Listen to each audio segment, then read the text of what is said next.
Selamat pagi sekali lagi buat kita semua. Ya.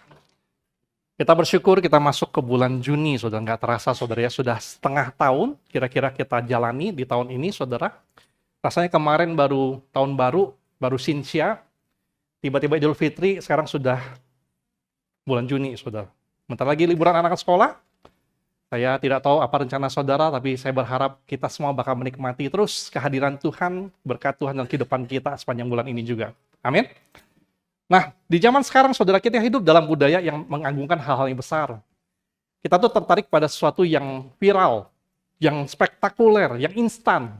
Kebanyakan kita suka mendengar kisah tentang orang-orang yang punya hasil yang cepat, yang pengaruhnya besar, yang pengakuannya luas. Walaupun itu sekarang trennya pada masa kini, saudara, saya mengajak saudara untuk belajar sungguh-sungguh bahwa padahal seringkali Tuhan itu bekerja dengan cara yang berbeda. Karena ada pelajaran penting untuk kehidupan kita yang Tuhan taruh, yang Tuhan mau ajarkan pada kita melalui makhluk yang ukurannya cuma sangat kecil. Kadang-kadang cuma beberapa milimeter, 1 senti pun tidak, saudara. Tuhan tidak mau ajarkan kita kali ini melalui singa, atau melalui gajah, atau melalui elang. Walaupun itu semua juga ada dalam firman Tuhan, tetapi sepanjang bulan ini saya mengajak saudara untuk melihat semut. Seperti yang memang ada firman Tuhan yang mengatakan pada kita, ayo pergilah kepada semut. Waktu kita dengar kata semut, mungkin kita jadi nggak tertarik. Karena semut nggak terlalu mengesankan bagi kita. Semut, itu pasti ada, saudara, sebenarnya. Di ruangan ini juga saya rasa ada semut. Di rumah saudara juga pasti ada semut, saudara. Cuman saking kecilnya dia, saking bagi kita dia terlalu tidak penting, kita kadang-kadang tidak terlalu memperhatikan kehadirannya. Betul nggak? Tetapi yang menariknya adalah begini. Apapun yang bagi manusia dianggap kecil, Tuhan bisa menyampaikan pelajaran besar melalui hal-hal yang sederhana seperti itu. Saya benar-benar berharap, saudara, kita benar-benar mengerti bahwa kehidupan kita itu tidak dibangun oleh satu keputusan yang besar, yang spektakuler. Kehidupan kita itu dibangun sebenarnya setiap kali melalui ribuan keputusan kecil, baik secara jasmani maupun secara rohani. Kehidupan kita itu dibangun oleh berbagai keputusan kecil, saudara. Ribuan, bahkan jutaan mungkin keputusan kecil yang kita ambil. Dan itu yang membangun kehidupan kita. Dan karena itu saya berdoa bahwa sepanjang bulan ini, waktu kita terus melihat soal semut, saudara, kita tidak bakal cuma dapatkan seminar motivasi. Kita tidak bakal cuma dapatkan tentang seminar pengembangan diri. Tujuan kita di bulan ini bukan itu pastinya. Saya benar-benar berdoa bahwa sepanjang bulan ini, saudara, kita bakal belajar bagaimana Tuhan mengajar kita melalui hal-hal yang sangat sederhana, tapi berdampak besar. Nah, hari ini saya mengajak kita, ayo buka hati kita belajar dari guru kecil kita yang Tuhan tunjuk, dari Amsal 6 ayat 6, mari kita buka Amsal pasal 6 ayat 6. Kita bakal lihat satu ayat ini saja hari ini, ayat ke-6 saja. Amsal pasal 6 ayat 6. Saudara boleh buka di handphone saudara, atau di Alkitab buku, kalau saudara masih pakai yang buku. Amsal pasal 6 ayat 6. Udah ketemu?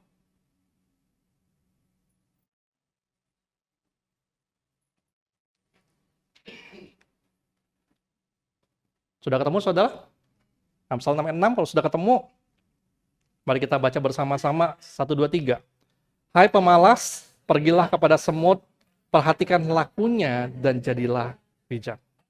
Ini Salomo memberikan perintah kepada kita, dikatakan pergilah kepada semut. Sebuah firman Tuhan, hikmat Tuhan yang Tuhan taruh dalam Salomo. Orang yang dikenal sebagai orang paling berhikmat di bumi. Dia nggak suruh kita pergi kepada nabi. Salomo nggak suruh kita pergi kepada seorang raja. Salomo tidak suruh kita pergi kepada seorang pahlawan untuk belajar keberanian, untuk belajar soal iman, untuk belajar soal kepemimpinan. Tapi Salomo berkata, pergi kepada semut. Ini penting mengapa, saudara, seringkali dalam kehidupan kita, di mana sejujurnya banyak di antara kita sekarang hidupnya sedang tidak baik-baik saja. Negara kita sedang tidak baik-baik saja, saudara. Saudara mungkin sedang tidak baik-baik saja, tapi seringkali kita tuh terlalu sibuk cari hal-hal yang besar untuk menemukan jawaban. Padahal Tuhan seringkali menaruh beberapa pelajaran sederhana yang Tuhan taruh di mata kita, tapi kita nggak sadar bahwa itu ada. Lalu apa yang kita bisa pelajari dari semut, saudara? Waktu kita disuruh pergilah kepada semut, yang pertama adalah firman Tuhan mengajar kita untuk mau belajar dari yang kecil. Ini bicara soal rendah hati, saudara. Ngomong dulu kanan kiri saudara, belajar dari yang kecil. Belajar dari yang kecil. Sekali lagi Tuhan nggak suruh kita pergi kepada gajah. Nggak disuruh pergi kepada singa, ayatnya ada juga. Lihat elang, Raja Wali, ada juga. Tetapi kali ini, di firman Tuhan ini, Tuhan berkata kepada kita, pergi kepada semut untuk belajar tentang kerendahan hati. Manusia, waktu cari jawaban, kadang-kadang diberi masukan, kadang-kadang dia menolak, berkata, aku udah tahu kok, aku nggak perlu diajarin, aku lebih pintar daripada kamu. Apa yang aku bisa pelajari dari orang-orang yang lebih kecil dibanding aku, yang jabatannya lebih kecil, penghasilannya lebih kecil, masa lalu pengalaman yang lebih kecil, apa yang bisa kita pelajari dari orang-orang seperti itu? Tetapi di firman Tuhan ini, Tuhan berkata justru adalah kamu kalau mau belajar, kita harus belajar dari siapa saja. Termasuk dari orang-orang yang mungkin kita berpikir, dia bisa ngajarin kita apa sih? Anak muda, belum punya banyak pengalaman, dia bisa ajarin kita apa sih? Petobat baru ke gereja setahun, saya udah 20 tahun, dia bisa ngajarin saya apa sih? Dia pengusaha baru, saya bisa belajar apa sih dari dia, saudara? Padahal Tuhan bilang begini loh, kalau kita belajar tidak mau rendah hati, kalau kita menaruh kesombongan karena kita merasa kita lebih besar, pada akhirnya yang rugi adalah kita. Tuhan mau mendorong kita begini loh, orang yang rendah hati itu bakal menyadari bahwa selalu yang kita bisa pelajari dari orang lain. Kita bisa belajar dari keberhasilan orang lain, kita bisa belajar dari kegagalan orang lain, kita bisa belajar dari anak-anak kecil, saudara, bahkan kita bisa belajar dari semut seperti firman Tuhan katakan. Yang penting adalah begini, kita mau dengan rendah hati menundukkan diri. Sama seperti kalau Tuhan bilang, pergilah kepada semut. Kalau saudara mau liatin semut, saudara perlu nggak lakukan ini, saudara? Jongkok duduk. Betul? Waktu Tuhan bilang sama kita, pergilah kepada semut, perhatikan lakunya. Kan kita nggak bisa lakukan itu dari jauh, betul? Walaupun handphone saudara sudah canggih, bisa zoom sampai 20 kali contohnya. Semutnya ada di sana, saudara zoom pakai handphone. Tapi akhirnya melihat satu semut. Betul? Untuk dikatakan mau belajar dari semut, kita harus kita harus bisa duduk, melihat ke bawah, merendahkan diri. Dan waktu itu kita lakukan, baru kita bisa belajar banyak. Mengapa ini penting, saudara? Saya ngajak saudara lihat satu ayat. Dalam Yakobus 4 ayat 6. Ini sesuatu yang sangat penting. Mari kita baca di depan ada 1, 2, 3. Allah menentang orang yang congkak, tetapi mengasihani orang yang rendah hati. Saudara perhatikan ini, saudara. Dikatakan di situ adalah bukan cuma sekedar Tuhan tidak suka kepada kesombongan. Tidak cuma dikatakan Tuhan benci kepada kesombongan. Ayat ini mengatakan bahwa Tuhan itu apa? Menentang. Saudara tahu apa arti kata menentang?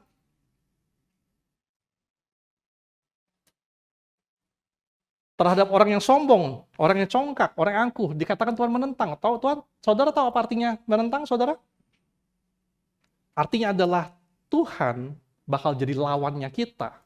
Tuhan bakal jadi orang yang menekan kita kalau kita itu sombong. Saya berharap tentu saja semua kita tidak bakal ada orang yang mau di posisi ini. Saya berharap semua kita tidak bakal ada yang mau di posisi di mana lawan kita adalah Tuhan. Betul? Ada saudara yang mau kira-kira jadi lawannya Tuhan? Ada yang mau? Itu bakal jadi masalah kayak begini loh, saudara. Saudara baru belajar catur, lalu saudara berusaha ngelawan Grandmaster. Kira-kira apa yang bakal terjadi? 4 detik selesai lombanya. Betul? Itu sama seperti kita baru belajar berenang, kita mau melawan atlet olimpiade. Atlet renang olimpiade. Kira-kira apa yang bakal terjadi? Kita bakal ketinggalan jauh. Lebih parah lagi. Yang saya bayangkan adalah begini. Itu seperti kalau kita mau tembak-tembakan sama orang, kita baru belajar 3 menit, orang itu sudah atlet tembak. Kalau benar-benar pakai peluru beneran, saudara, kita angkat, diangkat, yang tadi kemudian apa? Kita masuk surga lebih cepat. Betul? Itu benar-benar kata-kata daripada dikatakan Allah menentang orang yang congkak. Saya berharap siapapun kita, apapun pengalaman kita, apapun jabatan kita, apapun penghasilan kita, Tuhan sungguh-sungguh mengajar kita begini loh, jangan pernah jadi sombong sampai kita itu jadi lawannya Tuhan. Lebih baik lagi adalah kita menjadi orang-orang yang rendah hati, yang mau belajar dari siapapun, yang mau bahkan dikatakan pergi kepada semut, pergi kepada orang-orang yang lebih kecil, pergi kepada orang-orang yang kita nggak anggap, pergi kepada orang-orang yang secara usia, kasih masukan pada kita, kita dengar. Secara jabatan di bawah kita, kasih masukan, kita dengar. Secara pendidikan, kita dengar. Dan dengan hikmat kita daripada Tuhan, kita bisa belajar banyak kalau kita mau rendah hati. Amin? Amin? Yang kedua, saudara, berikutnya adalah dari memperhatikan semut, kita bisa menyadari bahwa hikmat dapat tersembunyi dalam kesederhanaan. Tuhan mengajak kita, ayo jadi peka menemukan hal-hal yang sederhana. Dunia modern mengajar kita memang untuk cari yang besar. Pengakuan, cari yang besar. Hasil, cari yang besar. Perhatian, cari yang besar. Seolah-olah sesuatu hanya bernilai kalau itu tuh besar. Tapi mari di hari ini kita sungguh-sungguh melihat bahwa Tuhan itu sering menaruh pelajaran banyak di dalam hal sederhana. Kalau ngomong soal semut itu memang bagi kita, kalau kita lihat sekilas, semut itu kecil, tidak megah, tidak kuat, nggak pernah kita perhatikan. Kadang-kadang di semut di tanah ada semut. Kapan kita perhatikannya? Kapan, saudara? Kalau semut itu sudah gigit kita, betul nggak ya? Betul? Kadang kita jalan-jalan di bawah atau di mana, saya berapa kali tuh di bawah, saudara. Saya jalan-jalan, lihat barang di bawah, bangunan, lalu apa yang terjadi? Saya nggak lihat ada semut. Sampai kapan? Sampai sudah digigit. Betul nggak? Bagi kita nggak terlalu penting, nggak menarik. Tapi ini, saudara, yang diteliti oleh para ilmuwan, waktu mereka menemukan soal semut, mereka pelajari semut adalah dikatakan semut mampu bangun koloni, rumah perkotaan yang sangat rapi, lebih rapi dibanding manusia. Semut dikatakan begitu hebat sampai dia bisa menemukan sumber makanan dengan cara yang sangat efektif. Semut, dia kalau mau pergi dari sini ke sana, dia bisa temukan jalur perjalanan yang paling efektif, walaupun dia tidak punya Google Maps. Semut dikatakan dia mampu bekerja sama dengan sesamanya tanpa punya ego, tanpa punya kepentingan pribadi. Semut pintar menabung, yang manusia seringkali gagal. Betul? Padahal apa? Dikatakan semut tidak punya ukuran yang besar, otaknya sangat kecil dibandingkan kita, tetapi Tuhan bisa mengajar kita lewat semut tentang disiplin, ketekunan, tanggung jawab, kehidupan yang tertata. Saya berdoa sungguh-sungguh, saudara, waktu diajarkan tentang ini, ayo pergi kepada semut. Ada satu pesan Tuhan bagi kita hari ini begini loh. Jangan selalu cari yang besar. Jangan selalu berpikir tentang mukjizat yang besar yang saudara butuhkan. Jangan terus mencari tentang hal-hal yang kelihatannya begitu dahsyat, spektakuler. Mari, saudara, lihat dari yang kecil. Dengarkan. Saya tahu, banyak daripada kita hari ini, Kita mungkin punya situasi pribadi yang tidak baik-baik. Kita mungkin sedang punya situasi negara yang bagi kita juga tidak baik-baik. Kita juga mungkin punya situasi kesehatan yang tidak baik-baik. Dan kita kadang-kadang merasa, kok Tuhan diem ya? Kok Tuhan tidak bertindak ya? Kok Tuhan nggak bicara pada kita ya? Pesannya adalah begini, saudara. Seringkali bukan Tuhan tidak bicara kepada kita. Seringkali ada banyak hal yang Tuhan sudah beri kepada kita lewat hal-hal yang sederhana. Tapi kita nggak perhatikan mengapa. Karena bagi kita itu terlalu kecil. Akibatnya, kita melewatkan hal-hal yang penting. Saya mengajak kita, saudara, mulai hari ini. Mari. Kalau anak kita kasih masukan kepada kita, meskipun dia lebih kecil, mari coba kita dengar. Cik Hakim lagi lihat Rain lagi lihat Cik Hakim ya.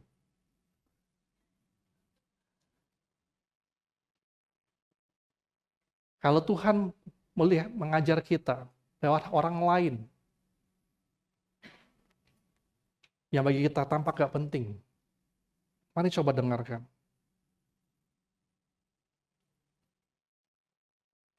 Kalau kita merasa kita orang Kristen sudah puluhan tahun, tapi dapat tobat baru yang datang pada kita memberikan masukan dan doa, jangan diremehkan.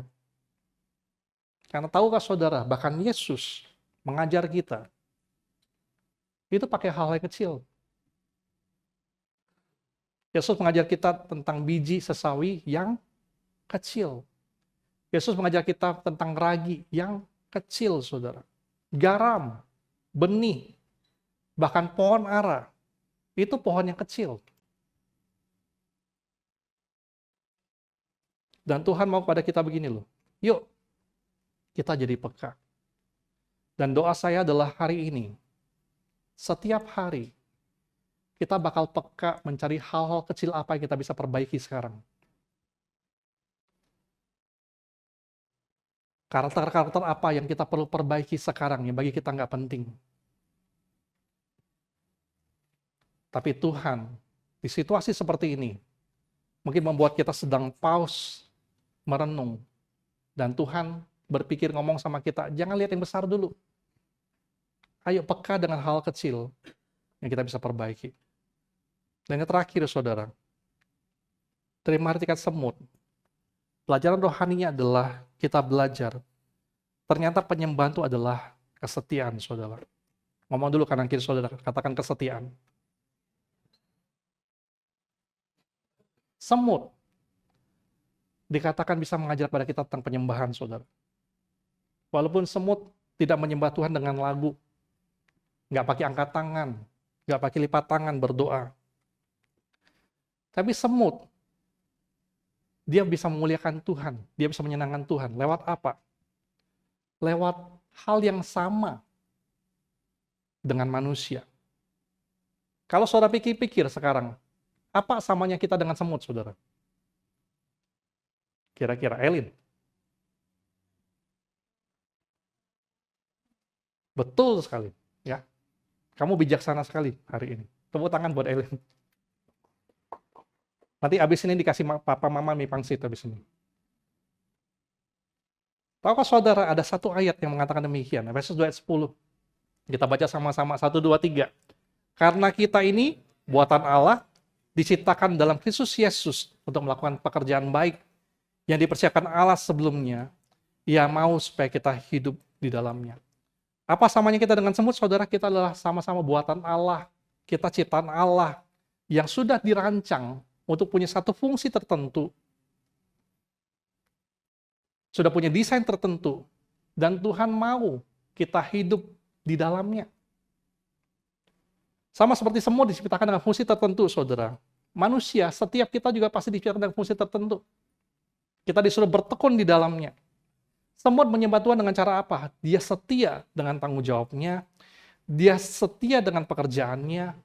Dia lakukan itu dengan setia. Setiap pagi dia bangun, dia tahu kapan bekerja, dia tahu kapan istirahat, dia tahu kapan menabung, dia tahu kapan harus menghabiskan. Semut hidup sesuai dengan desain Tuhan. Semut yang bagi kita kecil, Kalau kita berpikir, apa yang bakal terjadi kalau semut nggak ada sih? Saudara mungkin berpikir, enak kalau nggak ada semut. Saya jujur sama saudara, saya termasuk orang yang secara pribadi, saya sangat tidak suka lihat semut. Karena kalau semut ada, itu artinya apa, saudara? Berarti ada kotoran, ada sampah, ada apa gitu. Saya sangat ringaman. Saya terus terang ringaman itu dengan dua hal di dunia ini, saudara. Yang pertama, kalau orang lagi macet, kita lagi ngantri panjang, lalu ada orang dari belakang tiba-tiba maju, menerobos arah, lalu bikin tambah macet. Oh, itu kesabaran saya langsung tinggal 10% kayaknya. Yang kedua, waktu saya lihat semut, ini kenapa sih ada semut? Ini kenapa bisa kotor? Saya berusaha bakal cepat-cepat beresin.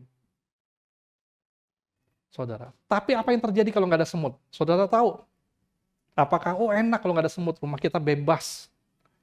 Jawabannya adalah kalau semut nggak ada, kalau semut nggak lakukan pekerjaannya, ternyata ini jawabannya, tanah kita nggak bakal jadi subur.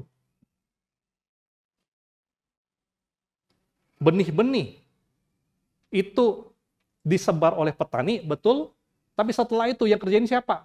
Semut, saudara, di bawah itu.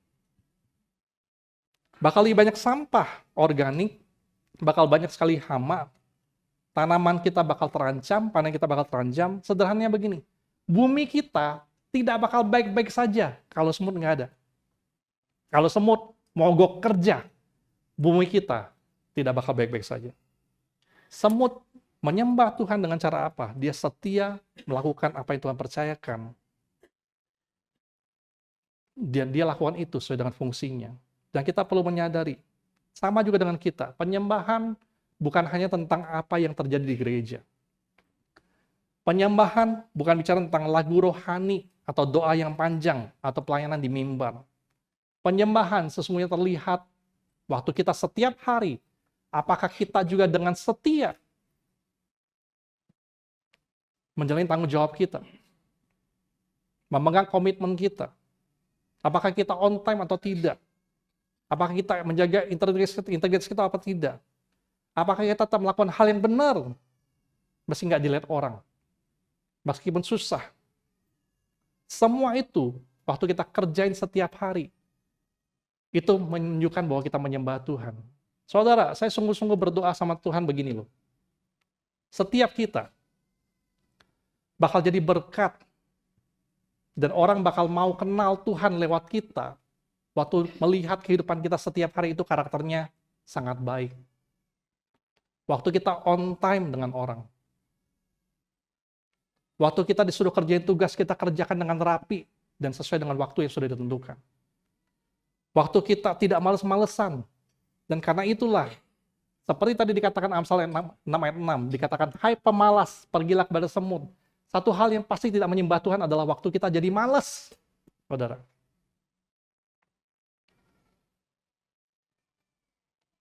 Tapi waktu kita menjalani hidup kita, menunjukkan bahwa kita orang yang bisa dipercaya. Kita setia pada pasangan kita. Kita setia pada pekerjaan kita. Kita bertanggung jawab. Orang bakal bisa lihat, ini loh bukti orang yang cinta Tuhan. Itu yang Tuhan mau kita perlihatkan kepada dunia. Tidak cukup, saudara, kalau sekedar kita sering ke gereja, kita rajin pelayanan, tapi dalam kehidupan kita, kita menyakitin orang lain. Kita nipu orang lain, kita kerja malas-malesan. Itu nggak bisa menunjukkan buat orang lihat, oh inilah orang yang cinta Tuhan. Nggak cukup. Orang cuma bakal bisa lihat bahwa kita itu cinta Tuhan waktu apa? Waktu kita menunjukkan kualitas hidup kita jaga dengan baik. Meskipun, sekali lagi, meskipun situasi kita mungkin tidak baik-baik saja. Saya mengajak kita begini loh. Mari yuk, kita tetap setia menjaga hidup kita, menjaga karakter kita, meskipun gak ada yang lihat. Meskipun gak ada yang tepuk tangan. Meskipun prosesnya sangat panjang. Meskipun kita lelah, terluka. Meskipun keadaan tidak berjalan seperti yang kita harapkan. Mari yuk, kita tetap setia. Karena setia bukan sekedar disiplin, saudara. Setia adalah cara kita menyembah Tuhan. Mari kita berdoa.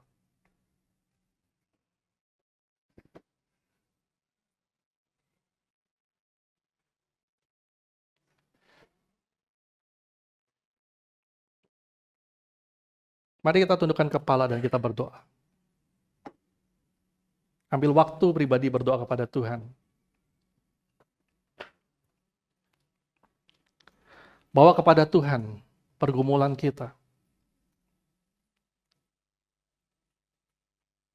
Bawa kepada Tuhan keluhan kita, gangguan kita, distraksi kita.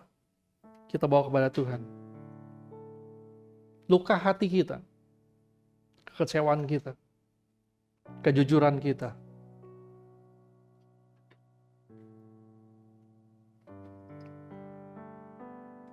Dan mari kita berkepada Tuhan. Kita berkata kepada Tuhan, Tuhan, meskipun situasi tidak baik-baik saja,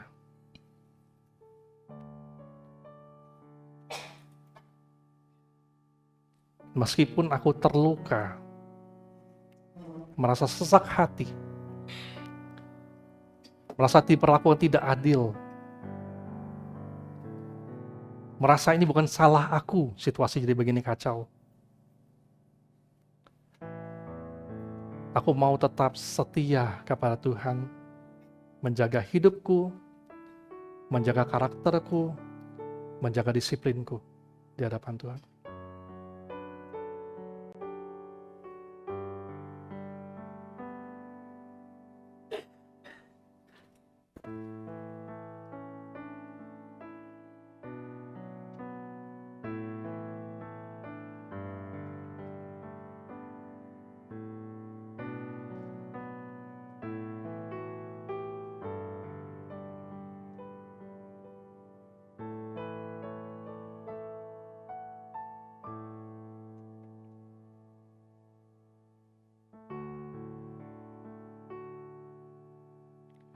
Tuhan Yesus, kami bawa diri kami kepada Tuhan pagi hari ini.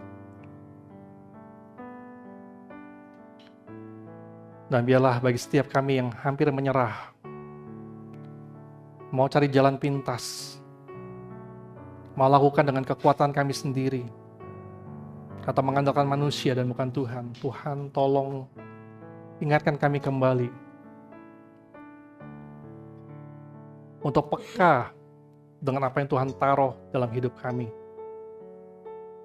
Untuk peka melihat hal yang kecil. Untuk peka belajar.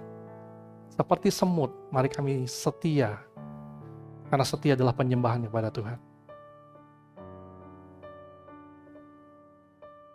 Dan kami percaya, kami punya Tuhan yang melihat dari atas, menilai kami, dan membela kami, menolong kami sesuai dengan kebersihan hati kami, Tuhan. Ini kami, Tuhan Yesus, kami percaya kepada Engkau Allah yang baik. Kami percaya sekali lagi bahwa kami mau setia sama seperti Tuhan sudah setia juga kepada kami, apapun keadaannya. Ini kami, Tuhan Yesus, tentu kami berdoa sama kita katakan, amin.